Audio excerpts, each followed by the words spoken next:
अजित पवारांचं सामाजिक क्षेत्रातील योगदान पाहता त्यांना मरणोत्तर पद्मविभूषण पुरस्कार द्या, राष्ट्रवादी काँग्रेसच्या आमदारांची मुख्यमंत्री देवेंद्र फडणवीसांकडे मागणी. बीडच्या ज्ञानराधा मल्टीस्टेट सोसायटीच्या ठेवीदारांना पैसे त्वरित परत द्या, मुख्यमंत्री देवेंद्र फडणवीसांचे निर्देश. तसंच MPID कायदा अधिक सक्षम करून मालमत्ता जप्ती आणि लिलावाची प्रक्रिया जलद करण्याचेही आदेश दिले.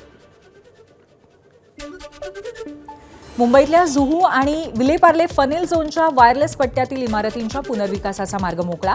खासदार रवींद्र वायकरांच्या पाठपुराव्याला यश, केंद्र सरकारकडून इमारतींच्या पुनर्विकासाला मंजुरी. विद्यार्थ्यांना विशिष्ट दुकानातनं शैक्षणिक साहित्य खरेदीची सक्ती करू नका, केली तर कारवाई होणार, महसूल मंत्री चंद्रशेखर बावनकुळेंचा इशारा.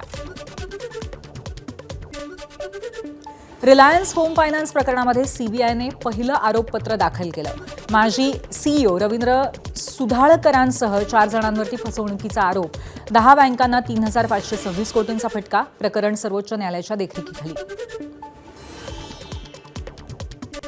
भंडाऱ्यातल्या 32 गावांच्या पुनर्वसनाची फाईल मंत्रालयामध्ये 1 वर्षापासून धूळ खात. मंत्री आशिष जयस्वाल यांनी दिलेल्या आश्वासनाची आमदार नरेंद्र भोंडेकरांनी सभागृहात करून दिली आठवण. पुनर्वसनाचा प्रश्न तातडीने मार्गी लावण्याची भोंडेकरांची मागणी. कॉक्रोच जनता पार्टीच्या व्यासपीठावरती ठाकरे सेनेची हजेरी. खासदार अरविंद सावंतांकडनं अभिजित दिपके आणि सोनम वांगचूक यांना जाहीर समर्थन. देशामध्ये भ्रष्टाचार नसलेला विषय कोणताच विषय नाही, अरविंद सावंतांची सरकारवरती टीका. ठाण्यातल्या जांभळी नाका परिसरामध्ये 45 वर्ष जुन्या इमारतीची गॅलरी कोसळली. इमारत धोकादायक ठरवून महापालिकेने आधीच रिकामी केल्यामुळे मोठा अनर्थ टळला. मुंबईतल्या दहिसरमध्ये अन्न आणि औषध प्रशासन विभागाची मोठी कारवाई. नामांकित कंपन्यांच्या दूध पिशव्यांमध्ये अस्वच्छ पाणी मिसळून विक्री. या प्रकरणी 39,750 रुपयांच्या मुद्देमालासह एका आरोपीला अटक.